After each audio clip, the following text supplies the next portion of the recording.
The refrigerated truck had traveled nearly 200 miles from Atlanta, but it was not parked beside a warehouse or restaurant loading dock. It was backed down a narrow gravel road beneath a North Carolina mountain, its rear doors facing 6 shaded planting beds, built outside the mouth of a limestone cave. Cold water ran through the gravel beneath broad green leaves. A bank appraiser stood near the gate, with a clipboard pressed against his chest. Several local farmers had stopped their pickups along the county road after hearing that a specialty produce buyer had come to inspect the crop. Across from them, Vernon Pike leaned against the hood of his truck. Beside his elbow sat a small glass jar of cheap green paste, the same jar he had once placed on a feed store counter while the whole room laughed at Caleb Hart. 3 days earlier, someone had opened an abandoned diversion gate above Hart Hollow Farm. Nearly half the spring flow had disappeared. Mud had been pushed into the intake. 2 of Caleb's wasabi beds had begun warming under a September sun. The buyer, Mara Chen, stopped beside a row of yellowing plants. Which beds lost water? Caleb did not point toward the healthy crop. He pointed at the worst sections, 4 and 5. How much? 22% of the harvest. Vernon smiled from across the road. The bank appraiser lowered his pen. Mara looked toward the springhouse, where cold water moved beneath a copper dairy thermometer that had once belonged to Caleb's father. And the other beds?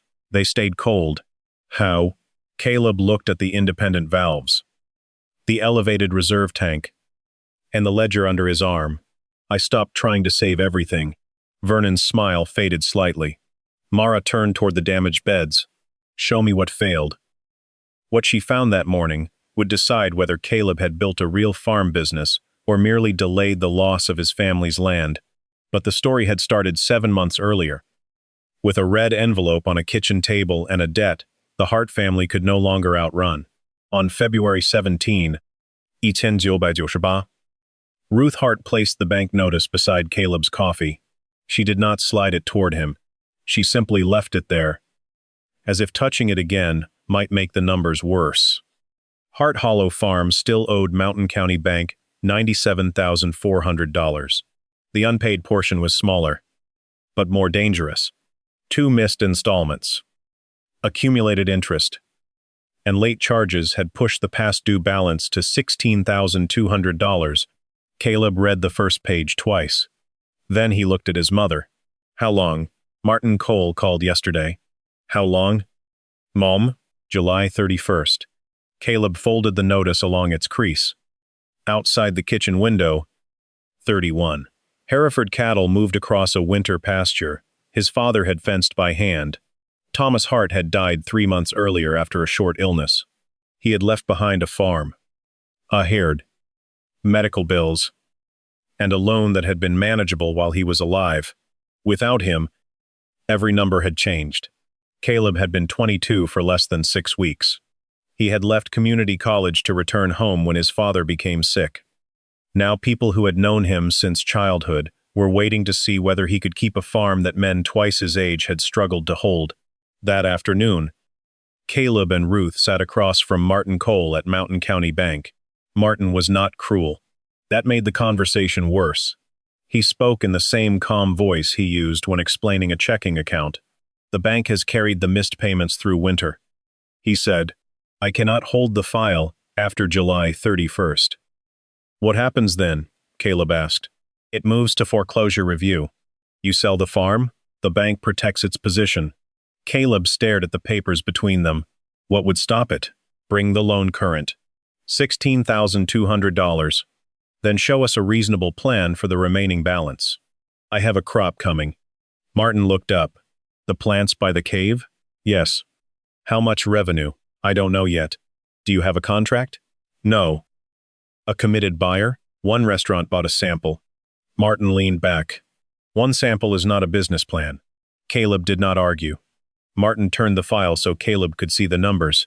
I am not telling you the crop cannot work. I am telling you the bank cannot value hope. When do you need proof? Before July 31st. What kind of proof?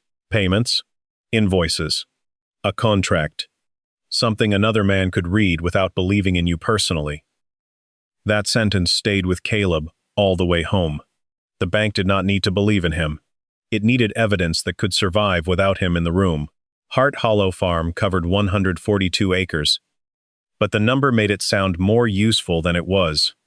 Only 31 acres could support hay, corn, or dependable pasture. The rest climbed sharply toward a wooded ridge covered in laurel, poplar, rock, and soil too thin for machinery. Near the northern boundary, a limestone opening sat beneath the mountain. The cave was not large enough for tourism. It contained no valuable mineral deposit. It offered no road access beyond a narrow trail. For most of the farm's history, it had been treated as a curiosity and a source of water for the old springhouse. Cold water emerged from beneath the rock every day of the year. It flowed through a narrow channel, past the springhouse, and continued downhill toward a creek. Caleb's father had refused several offers for the northern tract. The most persistent came from Vernon Pike. Vernon owned more than 600 acres of cattle ground bordering Hart Hollow Farm. He was president of the County Agricultural Association, served on 2 local boards, and spoke with the confidence of a man whose advice had been correct often enough to become authority. 2 weeks after the bank notice arrived, Vernon came to the Hart kitchen. He placed a typed offer on the table, $34,000 for 38 acres, including the cave and spring. Ruth read the number carefully. It was enough to cover the overdue payment and leave a small reserve. It was not enough to clear the loan. Caleb stood by the sink. You called that ground useless for 15 years. Vernon removed his hat. For cattle? So why do you want it? It connects my north pasture to the logging road. The logging road is half a mile from the spring. Vernon looked toward Ruth. This is not personal. Your family needs cash. Ruth said nothing. Vernon tapped the offer. That mountain ground will not make a mortgage payment. The water might. Vernon gave a small laugh. Cold water running through useless rock? Caleb did not answer.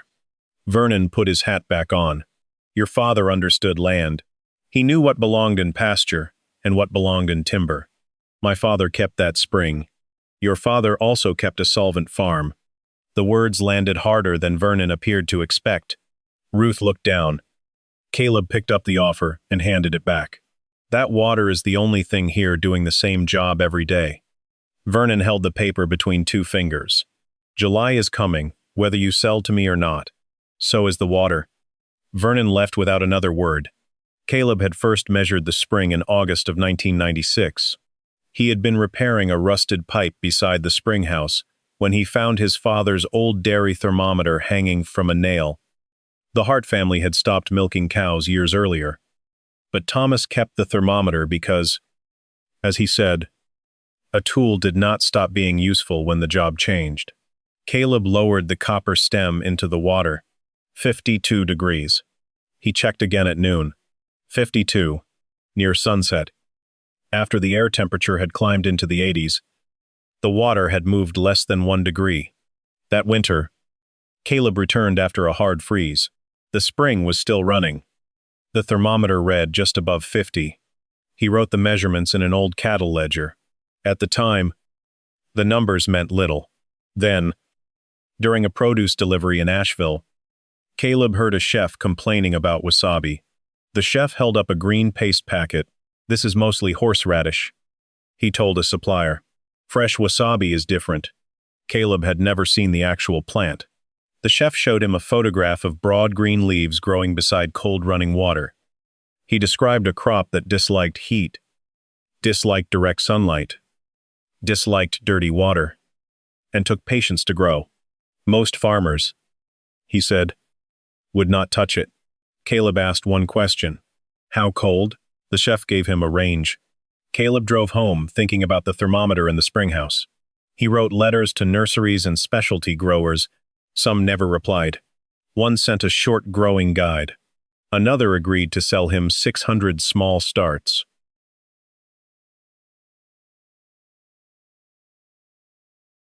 Thomas was skeptical, but curious. You think that plant belongs here? He asked. I think the water might. Thomas looked toward the mountain. Do not ask the land to be what it isn't. Caleb waited. His father finished the sentence. Find out what it already does well. Caleb used his savings and weekend fence repair money to buy the plants. He did not know that 412 of them would die. His first beds were built too close to the main channel. He assumed that if cold water was good, more cold water would be better.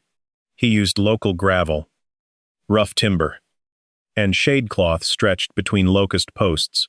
For 3 weeks, the plants looked healthy. Then a summer storm dropped several inches of rain on the mountain. The spring surged. Mud entered the upper bed. Several plants were pulled loose. Others remained standing but began darkening near the crown. Caleb moved them, changed the flow, and tried to save everything. That made it worse. By moving tools from one bed to another without cleaning them, he may have spread the problem. By fall, most of the plants were gone. 600 had been planted.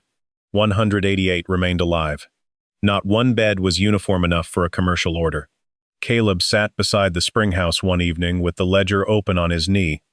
He had recorded planting dates, weather, water temperature, and losses, but the entries looked less like data than a list of mistakes.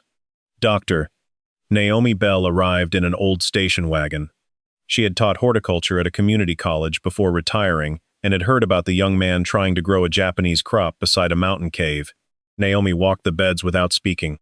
She pulled one plant, examined its roots, and looked at the channel. You moved water between these beds? Yes. Same tools? Yes. You planted all 600 at once? Yes. From one supplier? Tfo. Did you keep them separated? No. She closed the ledger. You found cold water? Caleb waited. You haven't built a crop? 188 lived. You have survivors. That is not the same as having a system. Caleb looked at the remaining plants. What would you do? Naomi handed back the ledger. I would stop trying to prove the idea and start trying to disprove it. Caleb frowned. Find every reason this should fail, then see what remains. News of the failed planting reached the county before news of the survivors. At Mason's Feed and Supply, Vernon Pike told the story to a group gathered around the coffee machine. 600 plants, he said. 400 dead. That is one way to turn money into compost. Someone laughed. Vernon placed a small glass jar of cheap green paste on the counter. I saved the boy 2 years. A farmer picked up the jar. What is it? Wasabi. The men laughed again. How many cattle did that jar cost him? Another asked. Caleb entered, carrying a roll of irrigation tubing. The room quieted just enough for him to hear the last question. Vernon saw the old dairy thermometer sticking from Caleb's jacket pocket. A garnish with a mortgage. Vernon said, That is what you are growing. Caleb set the tubing on the counter. Not if it dies. Another man chuckled. Vernon picked up the thermometer before Caleb could move it away. A thermometer does not make a farmer. He held it where the others could see. It only tells him how cold his mistake is. The laughter was louder this time. Caleb took the thermometer back. It also tells me when something changes. Vernon's smile thinned. A restaurant garnish will not make a mortgage payment. Caleb paid for the tubing. Vernon followed him toward the door. I made your mother a fair offer. I know. You could save the home place and lose the water. You are going to lose both. Caleb stopped. Vernon lowered his voice, but not enough to prevent everyone from hearing. Your father spent 40 years building a real farm. You sold his cattle future to grow restaurant weeds under a rock. At that point, Caleb had not sold the cattle, but Vernon already spoke as if the decision had been made and the failure settled. He looked toward Ruth, who had entered behind Caleb to purchase mineral blocks. Sign the offer before his experiment costs you the house too. The room went silent. Even the men who had laughed at the jar looked down. Caleb walked back to the counter. He picked up the cheap green paste and placed it in front of Vernon. Keep it. Vernon raised an eyebrow. You may need something to compare mine with. Caleb carried the tubing outside.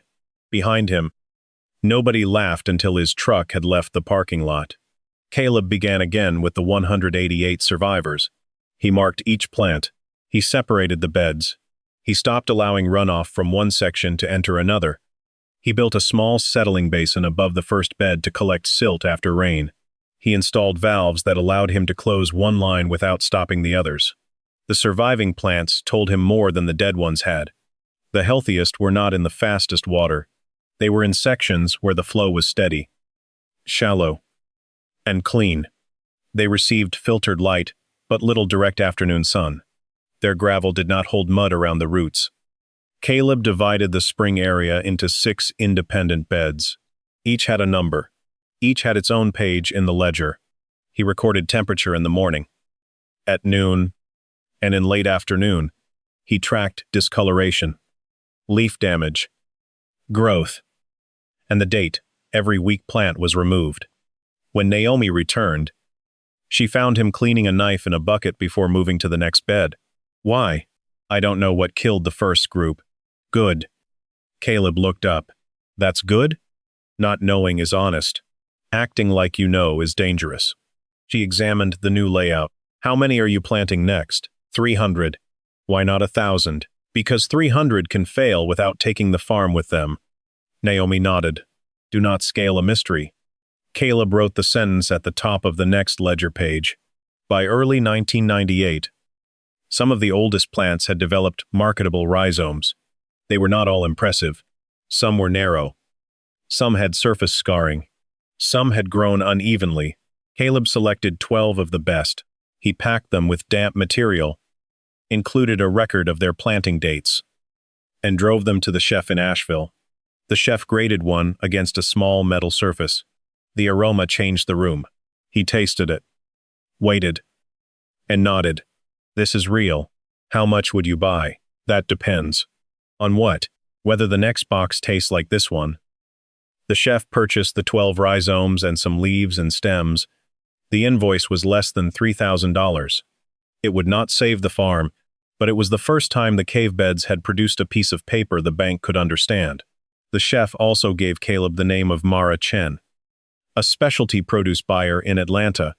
Caleb called from the kitchen phone. Mara asked about volume. Caleb told the truth. Small. How small? Too small for a contract. Then why are you calling? Because I can increase it.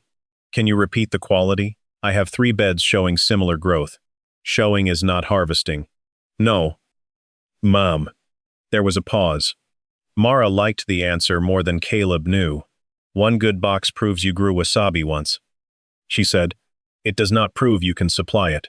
What would? 3 consistent shipments, records, and an inspection.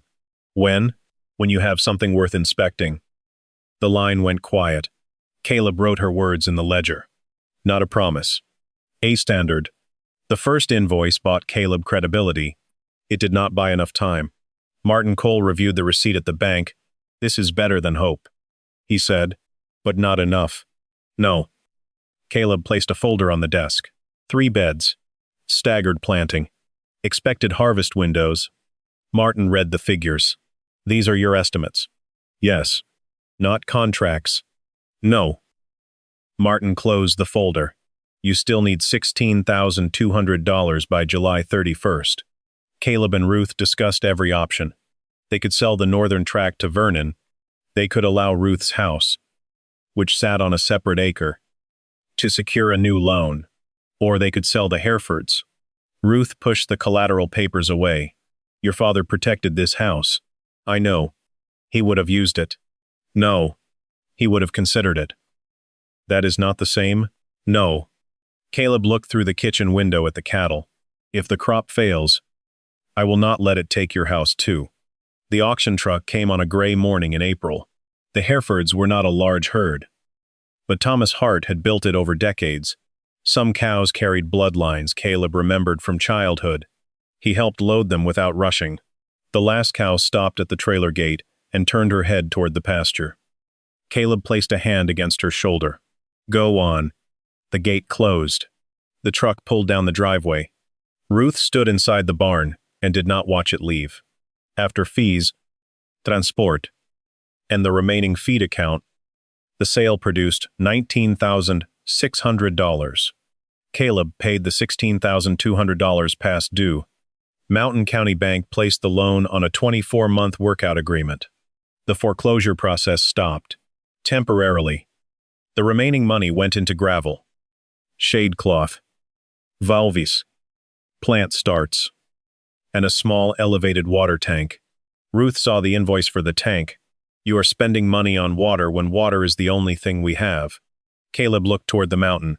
Water in the ground is not the same as water where we need it. Neither of them knew that the tank would later keep most of the crop alive. Caleb did not plant the wasabi inside the darkness of the cave. The plants needed filtered light. He built the beds outside the entrance, beneath trees and shade structures, where cold spring water could pass through gravel and return to the natural channel below. He planted in stages, one bed in spring, another several months later. A third after the first two showed acceptable survival. The work was slow. There were no tractors in the beds, no large machinery. Most tasks were done by hand. Caleb moved gravel in buckets. He cleaned the settling basin after storms. He removed weak plants before disease could spread. He repaired fences for other farmers in the evenings and used the money for living expenses. Ruth kept the farm accounts. Every Sunday, they reviewed numbers at the kitchen table. Plants alive, plants removed, labor hours, temperature changes, expected harvest dates, monthly bank payment, cash remaining. The crop did not become profitable all at once. A bed planted too densely had to be thinned. A group from one supplier showed weaker roots and was isolated. One shipment to Asheville arrived warm after a transport delay and was downgraded. Caleb refunded part of the price. The chef called him. You did not have to do that.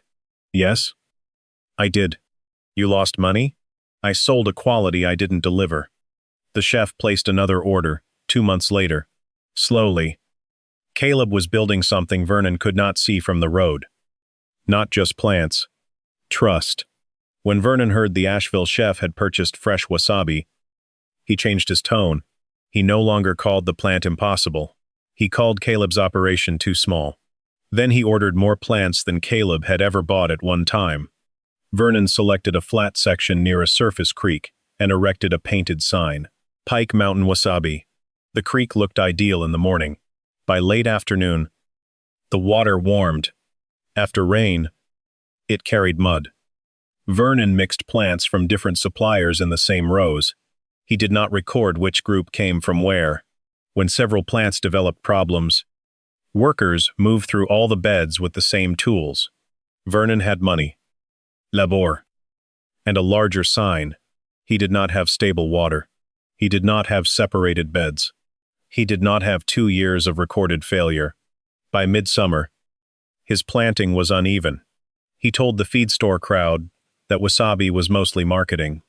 Naomi heard him. He bought the plant. She told Caleb. Caleb continued cleaning a valve. He has more of them than I do. He bought more mistakes at one time. Caleb looked toward the spring. What did I buy? Naomi smiled. The years? On July 9, 2 days before Caleb was supposed to deliver 24 rhizomes to the Asheville chef, he reached the cave before sunrise. The upper shade cloth hung in strips. Someone had sliced through 2 support lines and cut a long opening above beds 2 and 3. The tear was too clean for wind. No branch lay nearby. Direct sunlight had reached the plants for hours the previous afternoon. Leaves were wilted and burned. 58 plants showed visible stress. 37 died within the week. Another 21 had to be removed, because Caleb could not risk leaving weakened plants among the healthy crop. More immediately, 18 rhizomes, intended for Friday's shipment, no longer met Grade A standards. Caleb photographed the cut lines. He called the sheriff. The deputy walked the site and wrote a report. Anemias? No. Anyone who wants the land? Caleb hesitated. Wanting land is not proof. He returned to the spring house and examined the shipment. He had promised 24 Grade A rhizomes. He now had 14 he trusted. Ruth stood beside the packing table. You could include the smaller ones. They are not what he ordered. He may cancel. I know. You need that buyer. I know. Caleb called Asheville. The chef answered on the 3rd ring. I have a problem. Caleb said. What happened? The shade was cut. I can send 14 good roots, or 24 mixed ones. There was silence on the line. What would you send if your name was on my menu? 14. Send 14. I will reduce the invoice. Send the invoice you think is fair. The chef accepted the smaller shipment. 2 weeks later, he placed another order. When Mara Chen later asked him why he had referred Caleb, the chef did not begin by discussing flavor.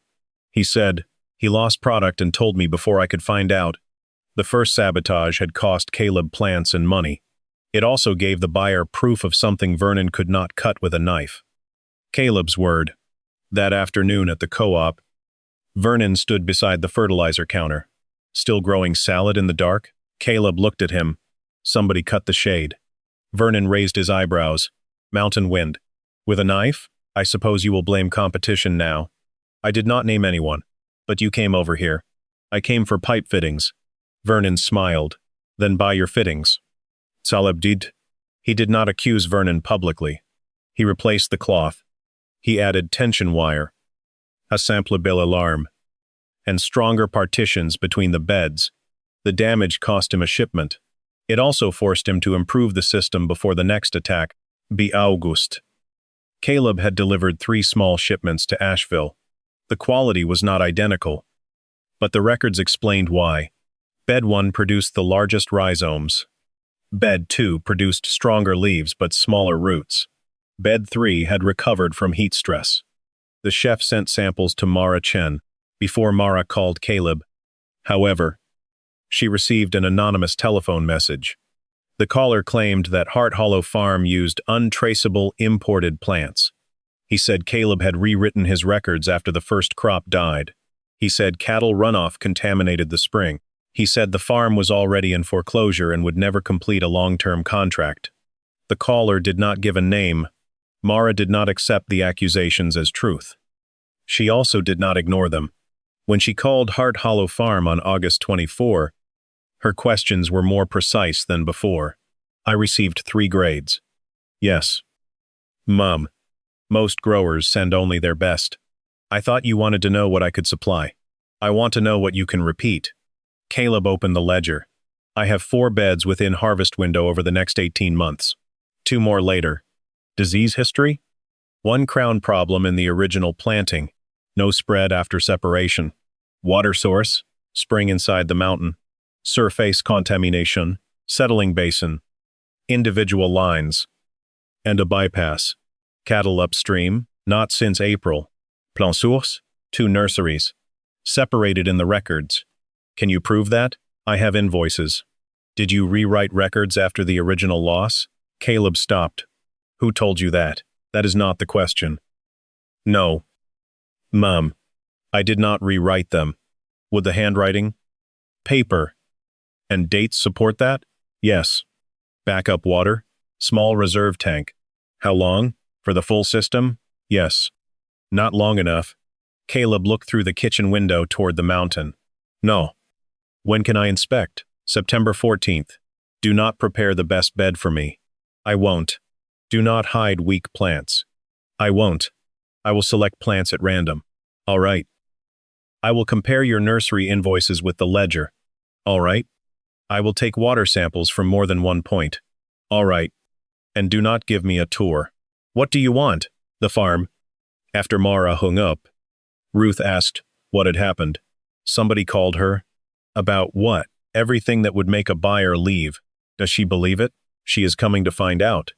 The anonymous call increased the risk of the inspection. It also created an opportunity. If Caleb's records failed, the buyer would leave. If they survived, the accusation itself would become proof. 3 days before the inspection, the thermometer beside bed 4 began rising. Not sharply. 2 degrees at first. Then another. Caleb checked the inlet. The flow had dropped by almost half. He followed the spring channel uphill through wet brush. Above the farm boundary, an old diversion ditch led toward a stock pond on land Vernon leased.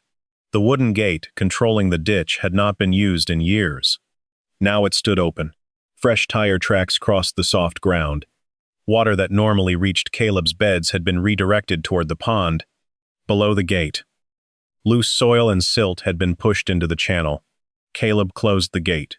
Within an hour, someone opened it again.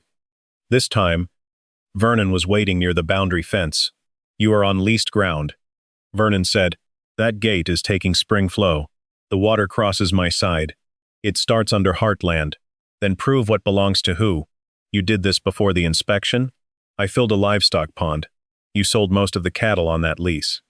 Vernon's jaw tightened. You do not own the mountain. Caleb looked at the muddy channel. You called this water worthless? It is water. No. Vernon stepped closer. You are trying to turn a family problem into a county business. No. I am trying to keep the water running. Maybe a crop that dies when one gate opens was never a farm. Caleb did not answer. He called the sheriff. The deputy explained that property lines and water rights would require a survey and legal review.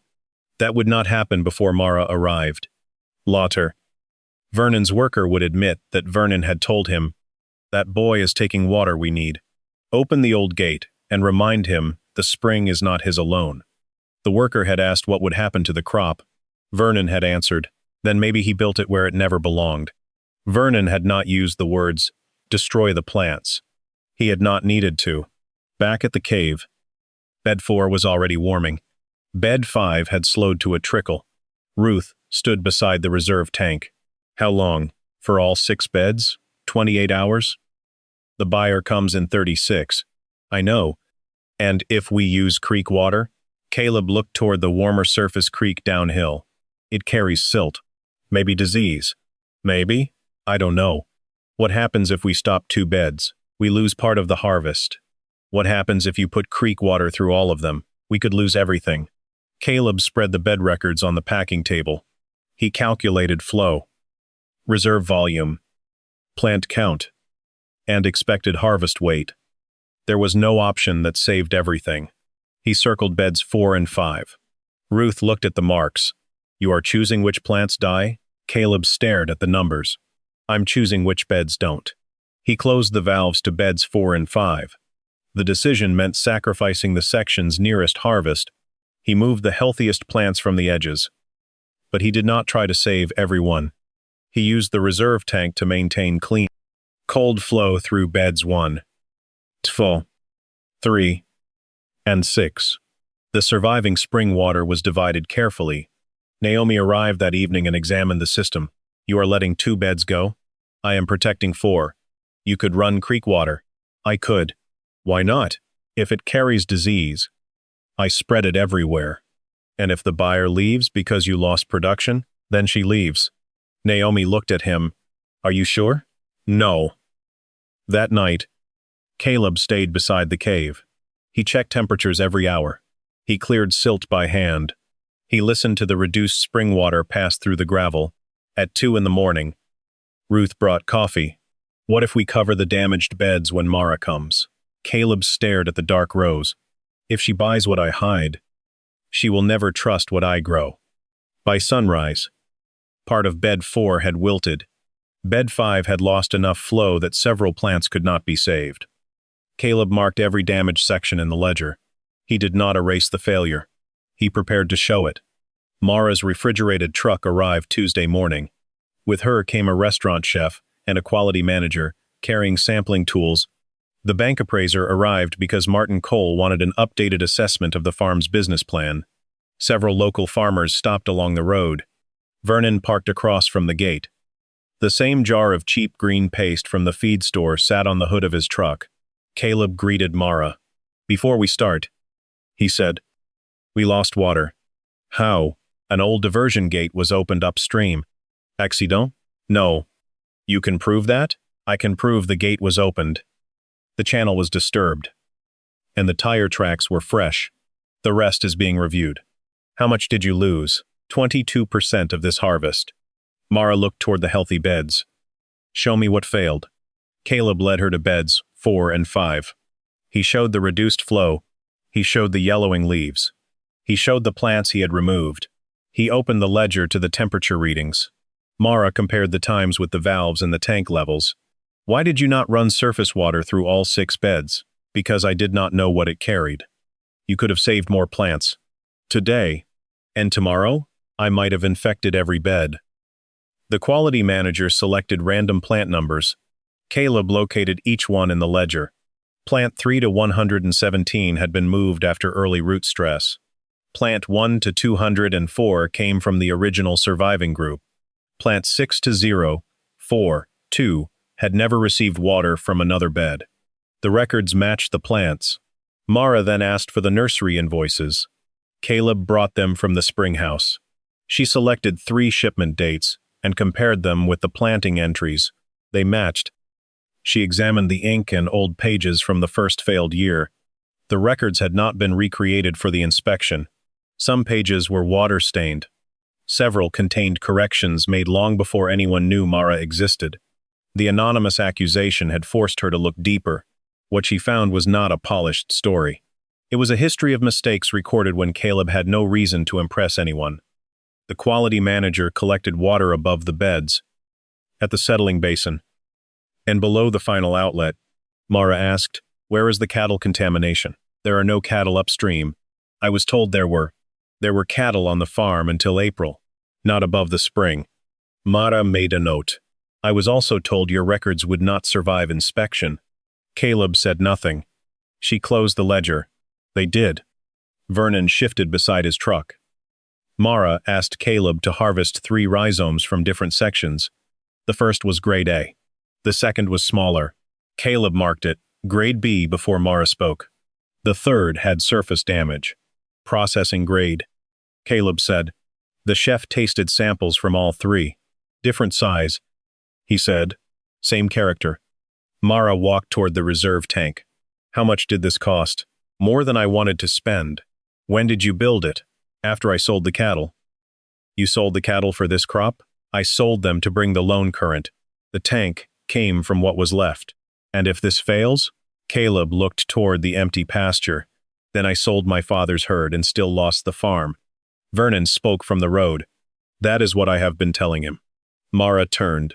"Are you part of this operation?" "No." "Then why are you here?" "I own the neighboring farm." Vernon opened the bed of his pickup and removed a crate. "I grow the same crop." Inside were several rhizomes from Pike Mountain Wasabi. Some were larger than Caleb's. Vernon held one up. "Mine are bigger."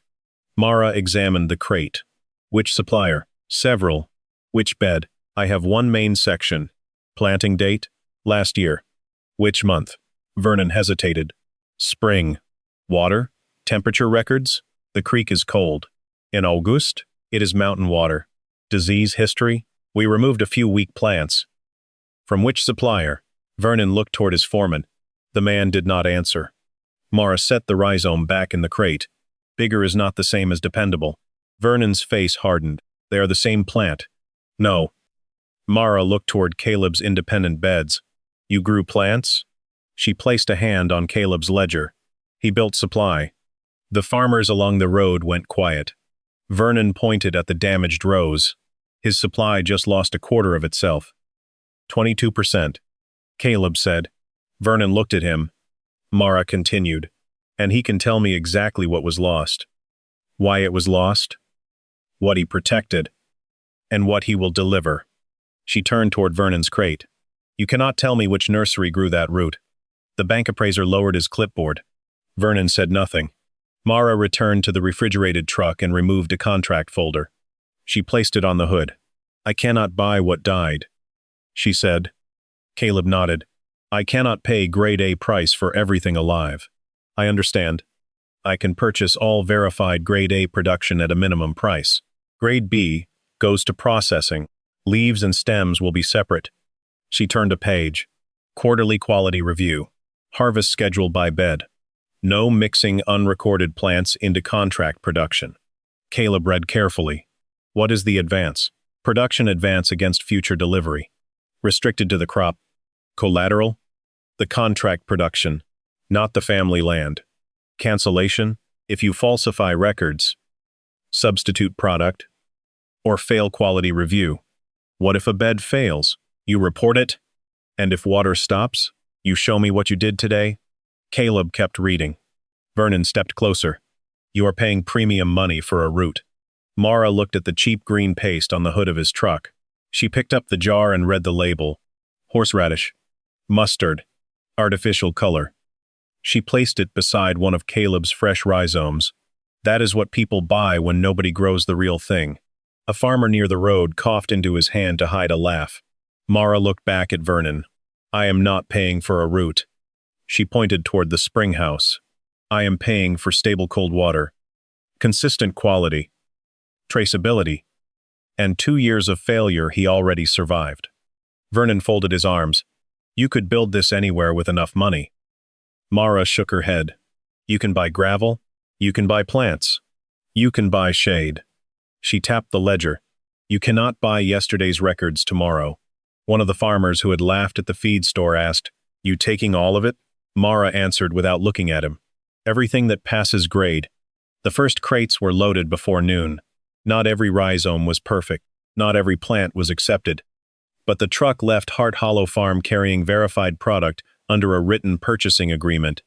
As it passed through town, several men outside Mason's Feed and Supply watched the temporary labels on the crates. Hart Hollow, Fresh, North Carolina, Wasabi.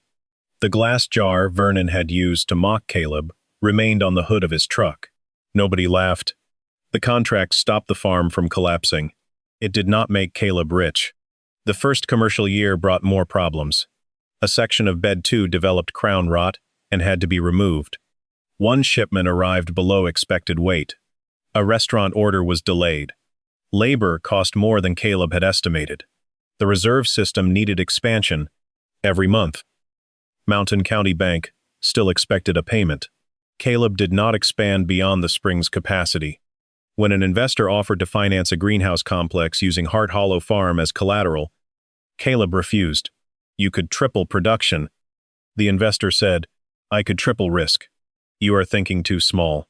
"I am thinking about what happens when the water stops." Caleb added one bed at a time. He improved packing and cold transport. He sold usable leaves and stems separately. He stopped treating every rhizome as grade A. Ruth maintained separate accounts for household expenses, crop operations, taxes, and loan payments. At the end of 1,999, the farm was still in debt, but every scheduled payment had been made. Vernon's wasabi planting continued to decline. Several buyers refused the product because he could not provide complete source records. A disease problem forced him to remove a large portion of the crop. He did not lose his cattle business. He did not lose his land. But he lost the specialty market opportunity he had assumed money could capture quickly. Growers who once asked Vernon whether wasabi was worth trying began stopping at Hart Hollow Farm instead. They asked Caleb about temperature, summer flow, shad, drainage, disease separation. He answered their questions without mentioning the laughter at the feed store. By the second major harvest in 2000, Hart Hollow had repeat buyers and measurable production history. The bank no longer saw an experiment. It saw invoices, delivery records, signed contracts, profit after operating costs. The wasabi did not save the farm in one dramatic afternoon. It saved the farm one verified shipment at a time.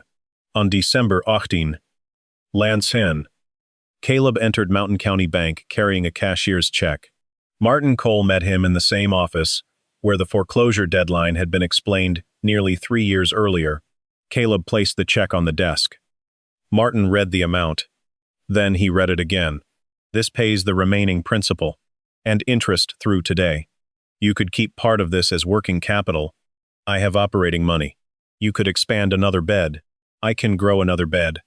Caleb looked through the office window toward the mountains. "I cannot grow another family farm." Martin processed the payment. He returned with the loan documents and pressed a stamp across the final page. "Paid in full." For several seconds, neither man spoke. Then Martin extended his hand. "You gave the bank something it could read without believing in you personally." Caleb shook it. That was the idea. When Caleb stepped outside, a refrigerated truck was turning through the intersection on its way toward Hart Hollow Farm. Several men from the feed store stood near the hardware shop. One of them had laughed when Vernon called Caleb a boy with a thermometer. The man watched the truck pass. Then he approached Caleb. "You still taking names for starter plants?" Caleb looked at him. "You have cold running water?" "A creek." "Stable through August?" The man hesitated. "I don't know." Caleb nodded toward the farm road. "Find that out first." The man did not laugh. He wrote the advice down. The water dispute took months to resolve. A county survey confirmed that the diversion gate could not legally be used to reduce the established flow serving Hart Hollow Farm. Fresh tire tracks, disturbed soil, and witness statements connected the September incident to a worker employed by Vernon Pike. During mediation, the worker admitted that Vernon had instructed him to open the gate before the inspection. Vernon had not said, "Kill the crop." He had said, "Remind the boy who controls the water." The mediator asked whether Vernon understood what reduced flow would do to the beds. Vernon stared at the table. Yes. The settlement required him to pay for the documented crop loss, cover the cost of restoring the channel, abandon any claim against the spring flow, and sign a permanent non-interference agreement. He also lost any realistic chance of buying the northern tract. At the next county agricultural meeting, the agreement was entered into the record. The room contained many of the same people who had laughed at the jar of fake wasabi. Vernon stood near the back. The board chairman asked whether he disputed the survey. No. Do you dispute that the gate was opened under your direction? Vernon looked across the room at Caleb. No. Do you dispute the Hart records documenting the crop loss? Vernon's mouth tightened. No. The chairman waited. Vernon finally said, "The water was his to use." The room remained silent. Then he added, "His records were real." It was not a dramatic apology. It was more valuable than one. Vernon had been forced to acknowledge the two things he had mocked from the beginning, Caleb's right to the spring and the competence behind his ledger. After the meeting, Vernon approached Caleb. "You could have taken this to the newspaper. I needed the water protected. You could have ruined my name. I did not need you destroyed." Vernon looked toward the window. "You think that makes you better than me?" "No." Caleb placed the signed agreement in his folder. "It keeps me from becoming you." Vernon's face tightened. Caleb walked toward the door. Vernon spoke again. "I was trying to protect ground that should have been part of my operation." Caleb stopped. "You called the spring worthless until you needed it to fail." Vernon had no answer. Caleb did not offer friendship. He did not withdraw the settlement. He did not pretend trust could be restored because the debt had been paid. He simply left the room with the water protected and the farm still belonging to his family. Several months later, Vernon came to the spring house alone. Caleb was cleaning the settling basin. Vernon looked at the old copper thermometer hanging beside the door. "I was wrong about that thing." Caleb continued rinsing a tool. "It only gave me a number." Vernon looked through the open doorway at the ledgers arranged on a shelf. "The rest was you." Caleb said nothing. Vernon glanced toward the beds. "I may rebuild the small planting. With creek water?" "Yes. It warms too much in August." "I know that now. You will need records from the first day." Vernon looked at him. "After what happened, you would tell me how?" "I would tell you what the water requires." "Why?" Caleb set the tool down. The plants did not open the gate. He did not give Vernon unrestricted access to Hart Hollow's system. He did not excuse the sabotage. He told him the same thing he told every grower. No false labels. No mixed records. No claims unsupported by the crop. No shortcuts hidden from buyers. If Vernon wanted advice, he would follow the same standards as everyone else. That was not forgiveness without consequence. It was proof that Caleb's victory had not made him cruel. Hart Hollow Farm never became the largest wasabi operation in the country. Caleb never tried to make it one. He kept the spring within its limits. The forest above the cave remained standing because its shade protected the water temperature. The old pasture was partly restored with native trees and ground cover. Ruth stayed in the house Thomas had protected. Caleb hired 2 local workers who had lost jobs at a nearby sawmill. He taught them to record failures before recording success. Growers came asking for plants. Caleb did not sell starts to everyone. He asked about water temperature, summer flow, horda, drainage, disease control, records. When someone said they would figure those things out after planting, Caleb refused the sale. A plant, he had learned, could be purchased in a day. A dependable crop could not. Inside the spring house, he hung the final bank statement beside his father's old copper thermometer. The glass jar of fake wasabi Vernon had once used at the feed store sat on a lower shelf. Caleb had not thrown it away. It no longer represented humiliation. It reminded anyone who entered that the county had once mistaken an imitation for the real thing, and confidence for knowledge. Across the top of the ledger, Thomas Hart's words remained in Caleb's handwriting. Do not ask the land to be what it isn't. Find out what it already does well. Caleb had not saved Hart Hollow Farm by forcing mountain ground to grow what every other farm grew. He had not saved it because Wasabi never failed. He had lost hundreds of plants. He had sold his father's cattle. He had watched a shipment shrink after someone cut the shade. He had sacrificed 2 beds after someone diverted the spring. He had survived because he recorded what failed, told buyers the truth, and protected the part of the system that could still work. The bank had nearly taken the farm because it could not place a value on hope. Caleb saved it by turning hope into evidence. And in the end, the cold spring had not suddenly become valuable. It had been doing the same quiet job beneath that mountain for generations. The difference was that one 22-year-old farmer measured it, respected it, and stayed long enough to prove what it was worth.